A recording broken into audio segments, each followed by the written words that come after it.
a sinistralidade rodoviária.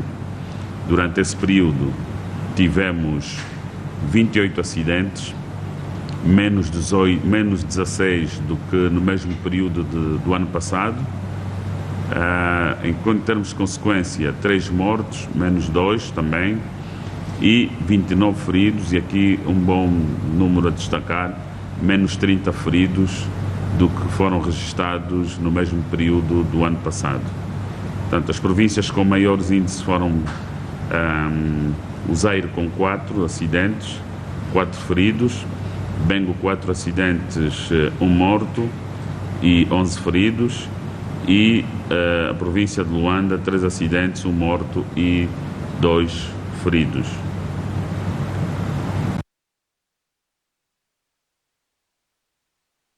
São os dados de acidentes, não em tudo.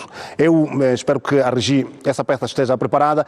Vamos até a província do Uís. É que há 2 dias, na província do Uís, uma viatura saía do município do Quités em direção à cidade do Uís, a cidade capital do Bago Vermelho.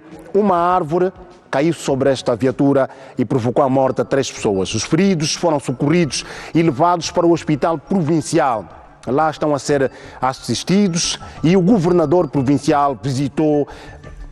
Os pacientes estão em recuperação. Vamos ver a peça. Acompanhado pela equipa médica e os membros da direção do hospital, o governador provincial do Uís, José Carvalho da Rocha, recebeu informação que dos pacientes ainda internados, apenas 1 requer cuidados e 2 já receberam alta. Uma tristeza, não é? Aquilo que nós constatamos, não é? Porque foram afetados vários cidadãos aqui da nossa província, né? 3 deles perderam a vida, portanto, e aqui transmitir os nossos sentidos pésamos às famílias enlutadas, e o hospital, a sua direção, o corpo médico, tudo está a fazer para recuperar aqueles que estão internados, né? E vamos rezar para que, de facto, estes que estão internados possam ter alta nos próximos tempos. Temos 5 pacientes nesse momento. Uma delas é que tem o estado mais crítico, que é uma feminina de mais ou menos 56 anos, que está com um trauma crânioencefálico severo. Essa paciente entrou com agitação psicomotora e a este momento já apresenta algumas melhorias, já responde a alguns estímulos. José Carvalho da Rocha deixou palavras de conforto aos técnicos em serviço e pacientes e manifestou preocupação com o aumento do número de acidentes, sobretudo com as motorizadas, situação que tem estado a provocar perda de vidas e deficiência física para muitos jovens. Recordar que o acidente ocorreu em vésperas da virada do ano.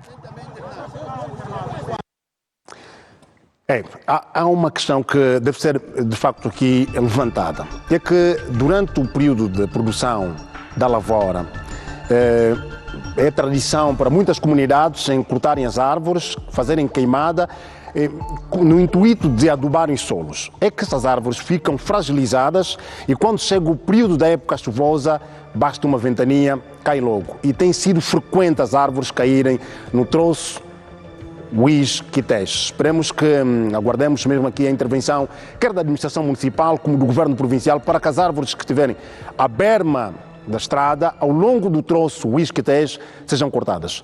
Agora, eu vou falar com os meus convidados. Desejar-lhes bom ano, Dr. Costa Alcântara Costa e Dr. Nkanga Gomes. Os 2 nossos convidados. Viva, boa tarde, cumprimentos simpáticos e boas entradas. Boas entradas. Boa tarde, Cândido Calombe, feliz ano novo e boa tarde, audiência TPA, e feliz ano novo a todas as famílias angolanas. Como é que foram as entradas para os 2? Olha, eu felizmente entrei bem, com a família, com os filhos, com a esposa, em casa, e correu tudo bem e felizmente estamos todos bem. Doutor Alcântara Costa. Sem lamentações, momento de profunda reflexão, ver o que é que saiu mal o ano passado e ver o que é que dá para tentar fazer este ano, e com aquela fé e com a ajuda de Deus programar tudo para ver se avancemos para frente. O balanço sobre a sinistralidade rodoviária trouxe dados de 28 acidentes, 6 mortos. A sensibilização foi acatada pelos automobilistas?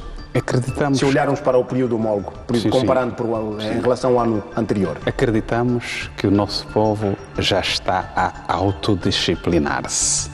Autodisciplinar-se também que significa acatando os conselhos, quer os passados pela Polícia Nacional, quer aqueles passados por diferentes indivíduos que passam pelas nossas rádios, pelas nossas televisões e também mesmo no âmbito familiar, e aqueles conselhos que foram passados nos dias 23, 24, acreditamos que foram bem acatados e assim que vimos esta redução de problemas gravíssimos que poderíamos ter enfrentado. E se isto acontece, batemos palmas. Nesses dias da euforia, é impossível zeriar os problemas que temos, porque cada um pensa da maneira diferente. E há que também pensar que existem aquilo que chamamos as fatalidades. Há coisas que acontecem, se calhar Deus já programou, mas estas coisas acontecem num número bastante reduzido. Números reduzidos, estamos todos de parabéns, batemos palmas e estamos cônscios que os conselhos que passamos, a nossa população os acatou todos. Exatamente. A sinistralidade rodoviária é até o momento a segunda causa de morte no nosso país. Doutor Nkanga, é preciso com esta mentalidade inverter o quadro e reduzir o gráfico? De facto, é possível, porque se a sinistralidade é a segunda causa de morte não patológica no nosso país, é possível sim invertermos sempre o quadro. E aqui a estatística fala por si que a peça de facto retrata, comparando com o período homólogo, houve uma redução. Significa que algum trabalho está a ser feito. Há uma base científica. A polícia, as associações. Exatamente. Há uma base científica, estatística, que serve como elemento de análise, não aqui uma abordagem empírica ou emotiva. E a estatística fala por si. Logo, os indicadores estão a dizer que há uma redução. É significativa? Não. Mas gradualmente nós vamos chegar lá. Significa que o nosso povo passou uma comunicação para as autoridades e para a própria sociedade de uma forma geral. É o caminho que temos de seguir, a conciliar, porque a mudança de mentalidade é um processo, é um ato. Um país que veio de um conflito armado, entrou num período de paz, precisa recuperar a questão da mudança comportamental, das emoções, é um processo. Mas estamos num bom caminho. Este, de facto, é o caminho, permita-me que a redundância, que nós devemos seguir, e significa que a comunicação social, as associações não governamentais, as comunidades, os SOBAs, toda a sociedade no seu todo, a família enquanto pilar principal da sociedade, também está a contribuir e não devemos parar. O caminho é este. O caminho é este, é exatamente este caminho que também vamos seguir até a província do Mochico. Vamos saber como foi a transição de ano por lá e há um caso que nos chega desta província que não é muito abonatório para aquilo que é o ambiente familiar, a cordialidade. É que há um jovem de 22 anos que está a ser acusado de ter assassinado seu amigo. É a peça que nós vamos ver já a seguir, que nos chega do Mochico, e não é um bom exemplo. O amigo é família, o amigo é irmão, e este amigo entendeu inverter esta realidade. Rola a peça. A noite da virada parecia calma para os moradores do bairro Santa Rosa, mas a festa transformou-se num pesadelo por conta de 2 casos de assassinatos movido por um grupo de delinquentes. O primeiro caso aconteceu por volta das 23 horas, como nos conta esta testemunha, que, como diz, presenciou os 2 casos. Aqui teve um réveillon, lá também teve um réveillon, aí teve um réveillon. Só que o moço que foi morto, ele não consumiu, porque eu até emprestei 2.000 kwanza, eu tenho pessoa testemunho. Ele me disse: Mana Graça, eu tenho 2 mulheres que eu engravidei. E neste momento eu estou sem dinheiro. Vou te deixar 2 pares de andaime, me empresta 2.000 kwanza, vou dar 1.000 na primeira e 1.000 na segunda. Eu lhe disse: como você é um jovem que faz instalação na minha casa, não quero ficar com andaime, pode ser que vão roubar. Chegando de manhã, a ação é como com outro jovem, que é o filho, que é o sobrinho do padrasto. Ele perguntou para ele disse, pá, essas coisas não é da minha situação. Assim que ele tenta virar, ele como já estava com uma faca e, como é que eu posso dizer, tesoura, ele pica a faca. Eu fiz a saúde. Eu vi a espuma que ele estava a sair do sangue. Significa que temos respiração e expiração, a entrada do ar e a saída do ar. Eu disse que esse jovem já está morto. O segundo jovem chegou já praticamente sem vida ao Hospital Geral do Mochico, onde um amigo relata o ocorrido. Ele, como tem 2 esposas grávidas, então nesse caso chamamos ele, já que a outra ontem teve uma recaída. A outra também teve uma recaída, chamamos ele para poder ver mais a outra esposa dele. Então, posto na casa da esposa dele, é assim que o cidadão, chamado de Caputo Afilhado, chega lá, espeita uma faca no outro. Com o anúncio da morte do jovem Nai, por sinal tido como muito querido no bairro, a família e vizinhos acabaram por vandalizar e incendiar a residência do acusado. O que aconteceu é a morte, o miúdo da família da minha esposa que matou o outro. Então vieram também invadir a minha casa. A polícia esteve no local a averiguar os factos e descreve a situação como preocupante. Porém, apela à calma para as 2 famílias envolvidas nos tumultos. Tudo motivado por questões passionais. São jovens de 21 e o malogrado de 19 anos de idade, o suspeito de 21 anos de idade.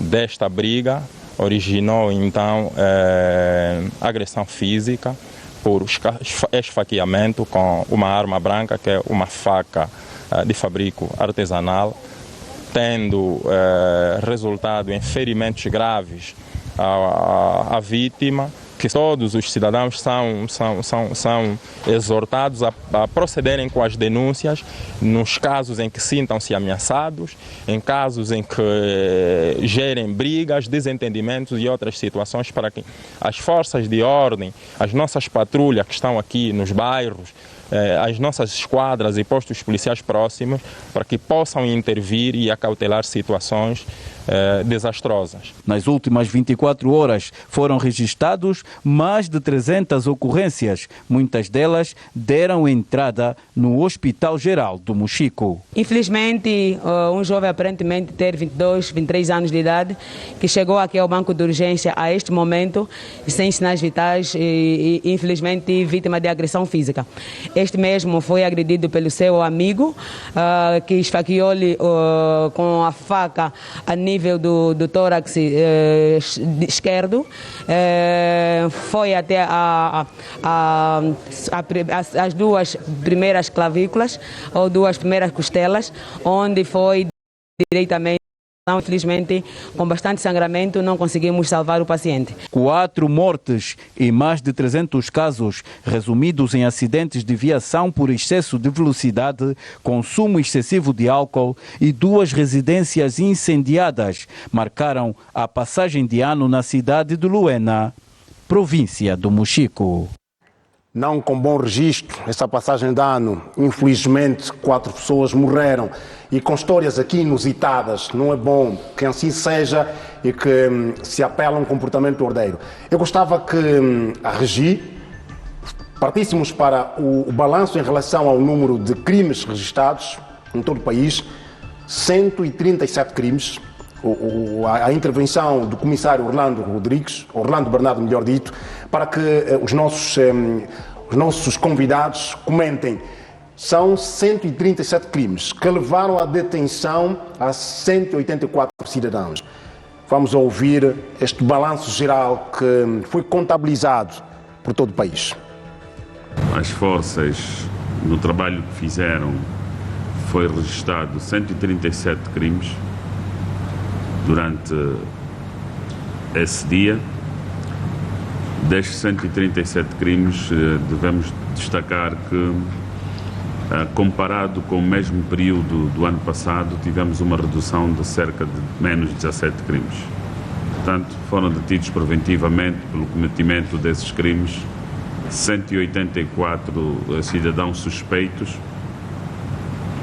Por tipicidades, tivemos 6 homicídios, mais um homicídio do que na passagem do Réveillon do dia 31 de 31 de dezembro a 1 de janeiro de 2023-24. Tivemos, em termos de crimes sexuais, 3 agressões sexuais, mais uma, do que no período que estamos a comparar. Quanto às ofensas à integridade física, tivemos 26 agora, menos 11 do que no período de 31 de dezembro de 2023 a 1 de janeiro de 2024. Quanto a roubos, tivemos 30, um número igual, e quanto aos furtos, tivemos 52 mais 3. As províncias com maior incidência foram Luanda com 44, Bié com 16, Huila com 9 e Malange com 8 cada. Vou voltar aos meus convidados. Vamos começar por Mochico.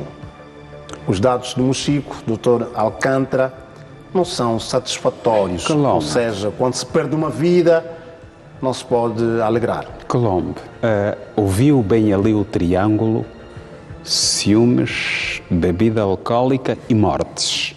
Um título excelentíssimo para um livro. Mas veja lá, os indivíduos que têm problemas de ciúme, a psicologia e a psiquiatria, muitas vezes, quando os ciúmes são excessivos, indivíduos que permanentemente sofrem de insegurança na relação, essas ciências chamam-os de indivíduos doentes. Quer dizer que o ciúme está sempre, aquele exagerado, está sempre associado com patologias, e esses indivíduos têm que ser sempre monitorizados, bem acompanhados e bem aconselhados, porque esta faca ali, por um triz, poderia ter parado na mulher que estava grávida também. Ali houve uma sorte imensa. Então aqui é preciso que controlemos os nossos ciúmes, que venhamos para o palio de segurança na relação, compreensão, imenso diálogo, para irmos como que limpando esses episódios de ciúme que poderíamos ter. Agora, Colombo, há uma coisa importante aqui. Sempre um conselho e apelo à nossa juventude. Nossa juventude e povo angolano. Na verdade, o consumo excessivo de álcool, quer excessivo ou não, sempre se torna um produto de limpeza. E pergunta-me lá se limpa o que é o álcool. O álcool vai limpar o dinheiro que temos lá no nosso bolso, porque vamos gastar tudo. O álcool vai limpar a boa reputação que temos na sociedade. Vai limpar a nossa irmandade. O álcool ainda vai limpar a nossa idoneidade.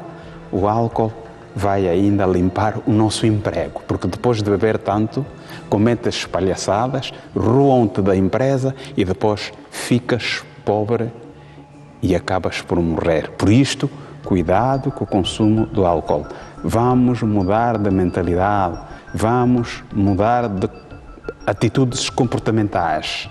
Vamos colocar o consumo excessivo de álcool para o ano 2024, que ficou para trás, e vamos abrir agora portas para consumirmos mais água, sumos de fruta, e se for só uma cerveja por dia, não estaríamos a fazer nada de mal para que a nossa juventude no futuro seja mais proveitosa. Partícipe da construção de Angola. Doutor Nkanga, logo a seguir ao anúncio da morte do jovem, a comunidade reagiu e supostamente foi invadir a casa do jovem que está a ser acusado. Ao Estado cabe monopólio da administração da justiça. De facto, aqui nós temos que reprovar a ação de alguns elementos da comunidade que foram invadir a residência supostamente do acusado. Aqui é uma prática negativa e temos que desencorajar esse tipo de prática e dizer a todo o país, sempre que houver alguma situação... Até porque há outros membros da residência e o crime não é transmissível. Exatamente. O crime não é transmissível, obrigado Cândido. Aqui ninguém deve, de facto, destruir um bem. Quando há um ilícito, há um crime, devem sempre denunciar as autoridades, pegarem a pessoa, levarem a polícia, a esquadra mais próxima, chamarem o SOBA, pegar e entregar à polícia. Ninguém, nenhum cidadão tem o direito de agredir supostamente um criminoso ou destruir o seu património. Mas depois há aqui uma variável também, há aqui uma explicação psicológica, porque nós devemos sempre fazer com que o nosso povo compreenda. Foram reações instantâneas, a forma como aconteceu o crime, e a vítima foi um indivíduo conhecido pela comunidade. Gozava de uma certa popularidade. Exatamente, uma certa reputação social naquela comunidade. Logo, perdendo a vida daquela forma e consecutivamente o suposto criminoso tinha uma relação amigável com a vítima, desencadeou uma fúria simultânea, perdeu-se alguma racionalidade circunstancial e então, de uma forma de manifestar a dor, foram destruir o património da vítima, que também não é da vítima, é do padrasto. Então, abre-se aqui um outro precedente. Devemos reprovar essa prática, não é recomendável, mas aqui lamentamos a vida perdida. E os jovens devem, de facto, ver com quem andam, com quem devem lidar, porque não é toda a pessoa e deixar que as autoridades façam o seu trabalho. Exatamente. Doutor Alcântara, houve uma redução de 17 crimes comparativamente ao ano anterior. Ou seja, a passagem de ano de 22 para 23, ou 23 para 24, agora 24 para 25. Houve uma redução de 17 crimes. É um bom indicador? Sempre será. A luta permanente e recidiva é irmos sempre diminuindo. Por isso que sempre dissemos aqui, a diminuição do crime também dependeu com bastante interesse ao acatamento das medidas e dos conselhos que a nossa polícia e o resto das associações, das comissões, dos pais, enfim, foram passando aos filhos a conterem-se, a não emocionarem-se demais, porque senão poderiam perder a vida ou perder um membro. Então, isto tudo foi acatado. Estamos conscientes que nos novos paradigmas de combate à criminalidade, de combate ao problema da sinistralidade, a Polícia Nacional estará sempre aí na berlinda, a ir tocando sempre neste botão, aconselhando o cidadão a não aderir às práticas criminais, que conduza com cuidado, e assim que vamos trabalhar todos em conjunto no interesse de irmos sempre diminuindo estes níveis ou estatísticas de criminalidade alta.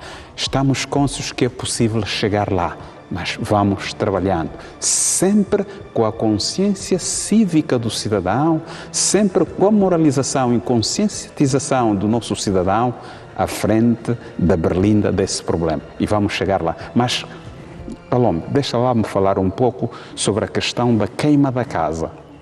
A lei aqui é claríssima.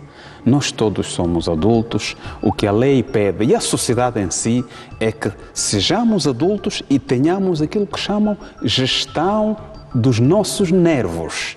Aconteceu, tal como o Dr. Kanga disse, o episódio é bastante repelente porque morre um irmão nosso e há sempre esse sentimento de retaliação. Mas a lei aqui vem e diz, não pode retalhar, porque se participares ali a ires dar impulso para que alejemos outras pessoas ou queimemos a casa do outro, a lei lhe vai chamar, lhe vai obrigar a pagar o que fez.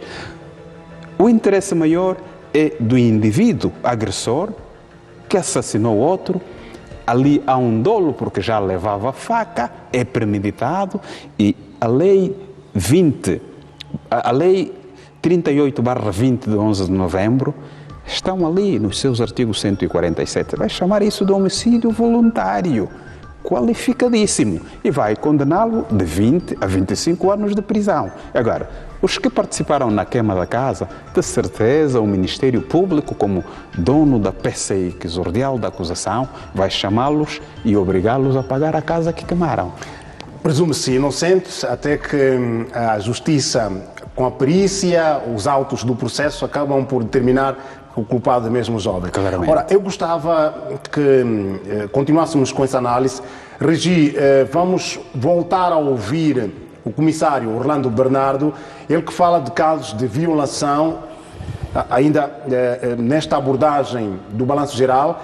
Vamos ouvir outra vez o comissário Orlando Bernardo. Há casos de violação e continuamos a ter situações no seio da família. Vamos ouvir.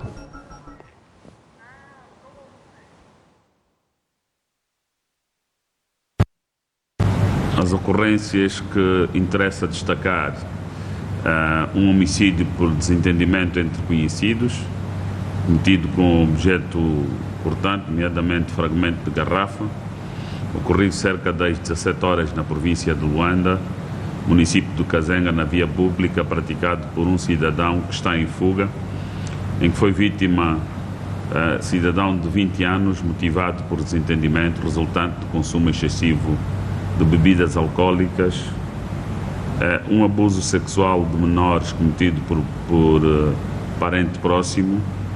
Este ocorreu na província do Kwanza Norte, no município de Ambaca, no interior de uma residência em que foi praticado por um cidadão de 21 anos de idade. Foi vítima um menor de 3 anos de idade, por sinal sua enteada. Ocorrido também na província de Benguela, um outro abuso sexual no município de Lubito, no interior de uma residência, praticado por 2 cidadãos de 18 e 19 anos de idade. Estes já se encontram detidos, em que foram vítimas 2 menores de 13 anos de idade, quando os suspeitos os convidaram e, sob coação física, consumaram o coito.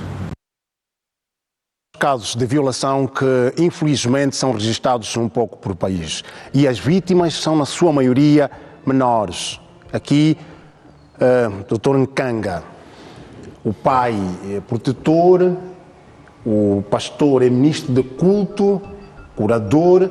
É que há inversão. O que notamos é que aquele que tem o dever de proteger acaba por enveredar pela prática deste crime. Os abusos sexuais começam a ter algum registro maior. Por onde deve o Estado incidir para cortar o mal pela raiz, como se costuma dizer?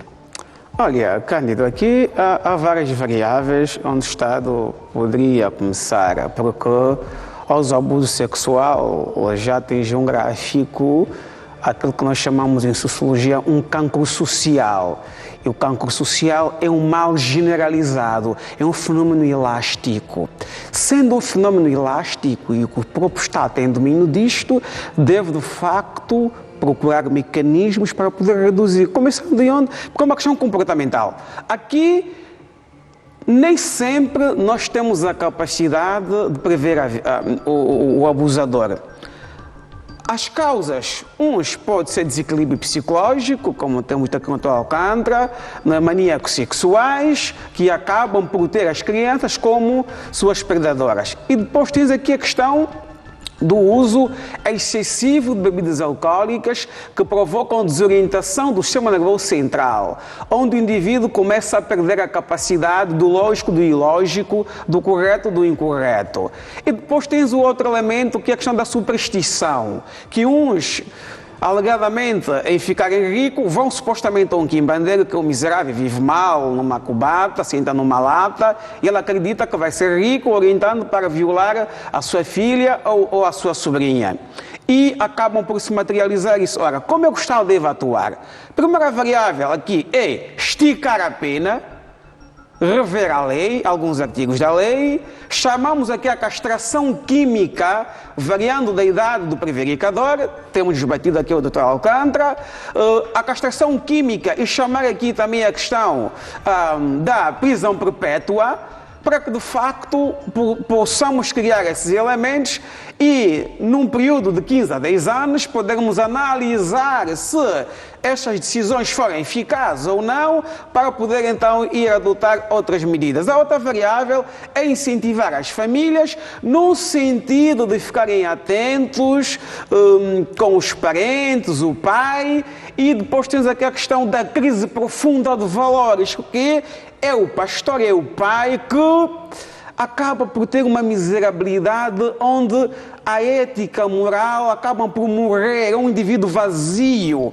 e perde aqui um rompimento do amor antropológico e ele vê a sua filha, a sua sobrinha como uma predadora sexual e acabamos por destruir o tecido social que é a base que garante a continuidade da reprodução, da reprodução das famílias e o próprio futuro do país.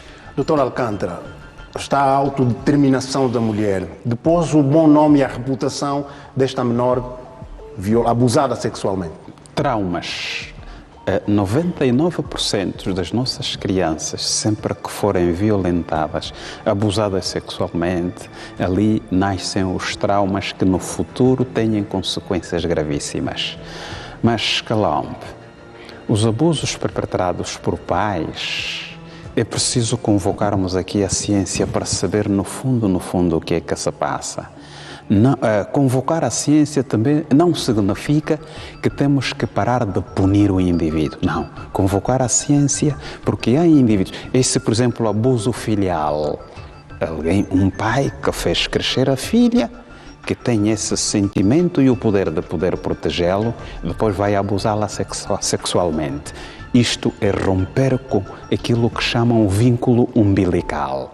E se isto acontecer, ao ouvirmos isto, se a mãe desse pai lhe for informada que olha, o seu filho violou a filha dele, a mamãe que nunca foi à escola põe as mãos à cabeça e diz: ai meu filho, que demônio está lá a atravessar. A mamãe ali está a dizer que esse filho que eu criei nunca teve esse comportamento, alguma coisa de errado se passa com ele. É ali que a ciência vem. É preciso que se façam perícias psicológico-psiquiátricas de âmbito forense para se saber se há ali alguma comorbidade psiquiátrica, alguma doença que provocou a disfunção cerebrotónica. O cérebro entrou em disfunção e o pai começou a interpretar da forma perversa as coisas. Por que tem que se fazer exame? Porque o pai vai lá preso, cumprir e um dia sairá. Se não beneficiar de tratamento nenhum, o que vai acontecer é que quando voltar, tem ainda outras crianças aí no sítio onde se vai vir reinserir. Então, se não se fizer exames para se saber da forma robusta o que é que se passou na mente do pai e ao voltar, sair da cadeia, vem violentar mais outras crianças, quem falhou ali é o Estado. Por isto, as perícias são importantíssimas. Vai cumprir a pena. No âmbito da humanização da justiça, há que fazer perícias para ver se ali possamos saber se tem algum problema, se os botões da mente estão no lugar ou não estão e depois ali aplicar-se a pena. É assim que funciona em países robustos, democráticos e de direito. O Estado tem estado a agir neste sentido e há muitos cidadãos nesta altura a cumprirem penas por terem praticado crimes de abusos sexuais. Nós vamos até a província da Huila, mais uma vez, sobre o balanço do INEMA em relação à passagem de ano. Acho que já temos este trabalho preparado para que tenhamos a noção como foi então o balanço do INEMA desta transição 2024-2025. É para ver. Agora, no Eco de Factos. Nem todos conseguiram cumprir com as boas regras de convivência durante a passagem de ano, daí que muitos foram parar às unidades hospitalares. O Instituto Nacional de Emergências Médicas na Huila teve de redobrar esforços para acudir às solicitações. As chamadas registradas foram prontamente atendidas. O Lubango foi o único município em que se registrou ocorrências. Podemos considerar que foi calmo, tendo em conta a data. Nós tivemos 3 casos clínicos, 3 traumáticos, 1 obstétrico e 2 casos pediátricos que foram por transferência interhospitalar. Destes, atendemos 6 do sexo masculino e 6 do sexo feminino. As maiores unidades de saúde na província registraram muitos casos, com destaque para acidentes, agressões físicas. Uma passagem de ano geralmente agitada, com várias ocorrências. De realçar que o Hospital Pediátrico atendeu 176 pacientes nas últimas 24 horas e internados 37. A nível da pediatria, tiveram 17 internados De realçar, tiveram um caso de intoxicação, segundo por um milho que foi pulverizado para a cultura, e tivemos também um atropelamento com uma criança com traumatismo crânioencefálico transferido para o Hospital Central. O Hospital Central atenderam 134 utentes, internados 15, medicina 11, 6 por malária, 3 por broncopneumonia e 1 por intoxicação etílica num adulto. Ortopedia teve 2 casos, politraumatismo com fraturas expostas, com acidente motorizado, e um caso que foi de neurocirurgia que foi transferido do Hospital do Lugar-Chave, e cirurgia apenas com um caso. Unidades hospitalares na província da Huila resistem ao intenso movimento ao longo da passagem de ano. Este intenso movimento, e aqui com dados, um caso de suposto envenenamento, que a Ampesa não nos deu detalhes em relação a isto, terá ocorrido certamente durante a passagem de ano. Agora, vamos fazer uma viagem, uma rotação do sul para o norte, concretamente para a província do Zaire, onde 15 vítimas deram entrada no hospital geral local, vítimas de acidentes. A passagem de ano foi considerada calma no Hospital Provincial do Zaire, apesar da agitação no Banco de Cirurgia e Ortopedia, resultado dos acidentes de viação. Um registro de 15 casos de acidentes de viação e também tivemos registro de 11 casos de agressões, nesse caso, agressão física. A Polícia Nacional fez um balanço positivo ao registrar apenas 5 casos de natureza diversa, mantendo a ordem e segurança, evitando que os cidadãos perturbassem a tranquilidade pública. Foram registrados 5 crimes, menos 4 em relação ou comparando com o período anterior, estamos a falar do ano 2023. Destes crimes registrados, 2 foram de foro comum, 1 contra a economia e 2 contra a segurança dos transportes.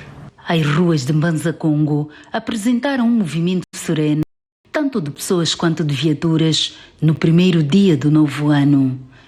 No entanto, o Largo Dr. António Agostinho Neto destacou-se com uma concentração notória de munícipes. Já é comum para Isabel Nogueira e Soslai Maria frequentar o local durante todas as épocas festivas, vestindo novas roupas e registrando momentos fotográficos para o futuro. Muita diversão, as crianças estão a brincar muito, subindo, descendo, saindo foto. Tanto faz também nós, as mães, os pais, também acompanhando as crianças. Enquanto alguns se divertiam, outros optaram por buscar abrigo espiritual nas igrejas, agradecendo a Deus pelo dom da vida e pedindo bênçãos para o novo ano. O primeiro dia do ano, nada melhor que entrar agradecendo a Deus, não é? Primeiro pelo dom da vida e pelo fôlego que nós ostentamos. Vim na igreja para poder agradecer em primeira instância pelo novo ano na qual o Senhor me concedeu, porque somente Ele pôde nos conduzir ao longo deste ano. Munícipes em Mbanza Congo aproveitaram este momento especial para celebrar em família, onde não faltaram os deliciosos quitutes da terra. Assim foi a passagem de ano e o primeiro dia de janeiro, marcado pela tranquilidade na província do Zaire. Bons dados que indicam que houve de facto uma participação ordeira, cívica dos cidadãos na província do Zaire. 5 casos, isto é bom. E a nota de realce aqui para os cidadãos tem que ser assim pelo ano 2025 para 2026, esperamos que seja a 0, sem registro de nenhum caso. Melhor dito. Agora vamos ver como foi então este balanço a nível das unidades sanitárias da capital Luanda nas últimas 24 horas. É o que você vai ver na tela do Eco de Factos. É para rolar. A passagem de ano no Hospital Geral dos Cajueiros, no Kazenga, foi marcada com um número preocupante de acidentes de viação, acidentes domésticos e agressões físicas. Nós pensávamos que provavelmente com as situações que nós vivemos, as pessoas iriam baixar a guarda, se calhar estariam mais calmos, mas continuam na mesma, porque nós tivemos um total de 1.034 doentes atendidos, 105 internados. Só para realçar que acidentes de viação foram 22 casos, acidentes domésticos 21, agressões físicas 18, ferimento por arma de fogo tivemos um caso e também tivemos 15 partos eutóxicos ou normais. E, em suma, isso foi a realidade do hospital. O diretor clínico da respectiva unidade sanitária pede maior atenção das famílias, visto que, entre os casos de agressões, muitos são adolescentes. E isso tudo é só a base de juventude. Se nós formos ver a faixa etária das pessoas agredidas ou que estão em ação, vai entre 12 a 15 anos de idade. Então, são jovens e nós muitas vezes então também nos perguntamos aonde estão os pais, o que é que os pais, qual é a educação que esses jovens estão a receber das famílias. Longe do hospital, o movimento na cidade capital no primeiro dia do ano foi calmo. O habitual corre-corre pela cidade não se fez sentir. Neste dia 1 de junho, alguns aproveitaram para fazer praia. Uns chegaram pela manhã, outros passaram mesmo aqui a virada do ano. Graças a Deus estava muito bom. Bem tranquilo, isso não é uma bandidagem, não morreu ninguém lá. Nunca mais entrei no mar lá, graças a Deus. Quando eu entrei no mar, 5 horas lá, me senti uma dádiva. Só saio daqui amanhã, porque hoje meu Deus, o mar é só mesmo para mim. Está agradável. Desde as 3 da manhã que estamos aqui, pelo menos não houve nenhuma violência, nem não constatamos nada de errado. Tá bom, está se agradável estar aqui, né? Essa hora o sol, já para nos tirar a ressaca, estamos aqui no mar. É isso. Dia 2 de janeiro já será dia normal de trabalho, por isso apela-se à população à responsabilidade. Amanhã é nosso dia de nós todos trabalhar. Quem sabe que temos compromisso para trabalhar, não bebe muito e não abusa, porque amanhã quem faltar do trabalho estão todos despedidos. Para quem vai trabalhar amanhã, aconselho no mínimo até quando forem 15 a 6 horas ir para casa, descansar, procurar tomar um banho, comer alguma coisa, relaxar para amanhã e honrar com os seus compromissos. Neste novo ano, as famílias são chamadas a prestarem maior atenção aos adolescentes para não caírem na marginalidade. Foram mais de 1000 cidadãos atendidos no Hospital dos Cajueiros, no Kazenga. Ora, nós vimos essa imagem aí de pessoas na praia aproveitarem o sol de Luanda, mas não notamos a presença de nadadores salva-vida. É importante, estejam lá. Vamos para um breve intervalo. Assim que regressarmos, você vai saber que a senhora cidadã Ana Miguel, mais conhecida por Net Nahara, já goza de liberdade. É um indulto presidencial que começou por beneficiar os cidadãos já restituídos à liberdade. É para já, uma questão de segundos, já voltamos. Traz para si a voz da comunidade, a vez e voz à comunidade. Ora, 28 dos 51 cidadãos já começaram a beneficiar do indulto presidencial. Os cidadãos que foram restituídos à liberdade hoje dizem que agora vão levar uma nova vida. Mas antes vamos ouvir o subinspetor ou inspetor-chefe prisional Menezes Kassoma, que falou dos dados estatísticos pelo país de quantos cidadãos foram postos em liberdade. Dar nota que o momento que estamos aqui a comemorar e a testemunhar cumulativamente é o momento do cumprimento do decreto presidencial número 295/2024 de 27 de dezembro sobre o indulto. O processo que acabamos de testemunhar está a ser em ato simétrico realizado em 11 províncias do país. Aqui na província de Luanda teve seu lugar no estabelecimento penitenciário feminino, no estabelecimento Complexo de Viana, onde cerca de 28 reclusos vão ser, no dia de hoje, postos em liberdade. Dizer que este é um processo, hoje começou no 1º de janeiro, sendo certo que em dias posteriores assistiremos à soltura de mais cidadãos até completar o número previsto para essa primeira fase. Será efetivamente cumprido com o número previsto. Ouvíamos as declarações do superintendente-chefe prisional Menezes Kassoma. Agora vamos ouvir as primeiras declarações da cidadã Ana Miguel, mais conhecida por Net Nahara. Ela que diz que vai ter uma outra vida e agradeceu ao Presidente da República